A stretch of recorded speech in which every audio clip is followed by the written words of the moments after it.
Добър вечер!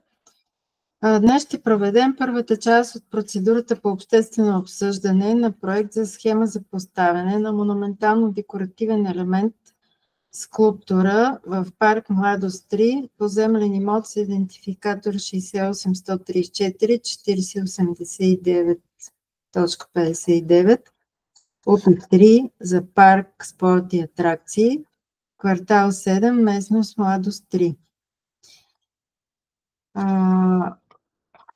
Схемата за поставяне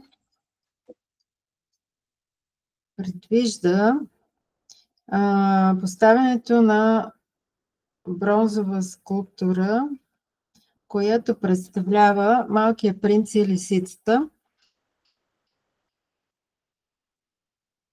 Сега ще ви покажа местоположението, на което се предвижда да бъде поставена.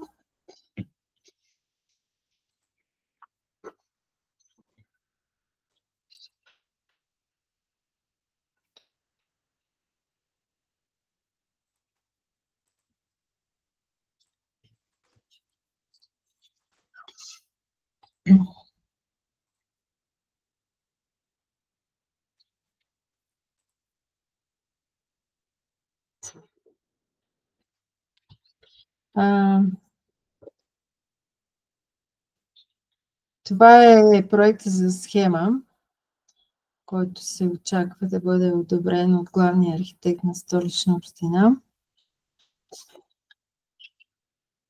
Вижда ли се?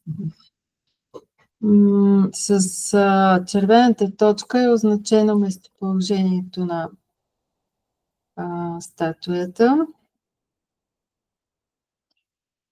Ето тук също може да се види.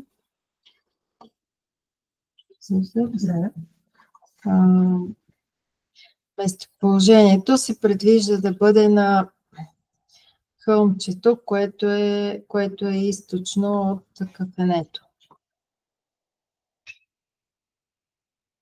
Сега да видим дали има включили се участници в нашето представяне.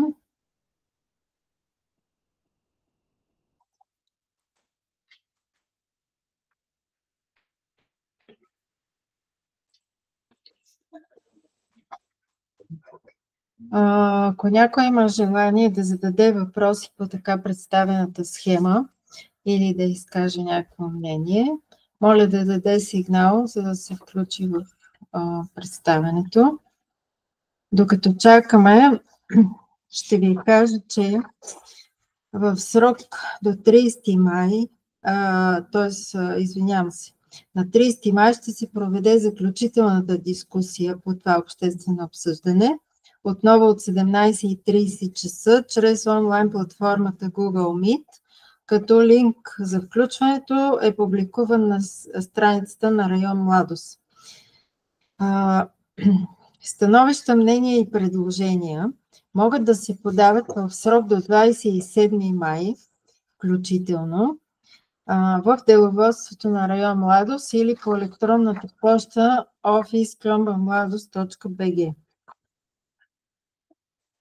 Все още не виждам някой да се е включил в днешната ни среща.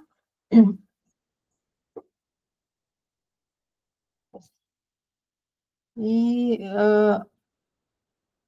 тъй като никой няма желание да вземе участие, закривам срещата.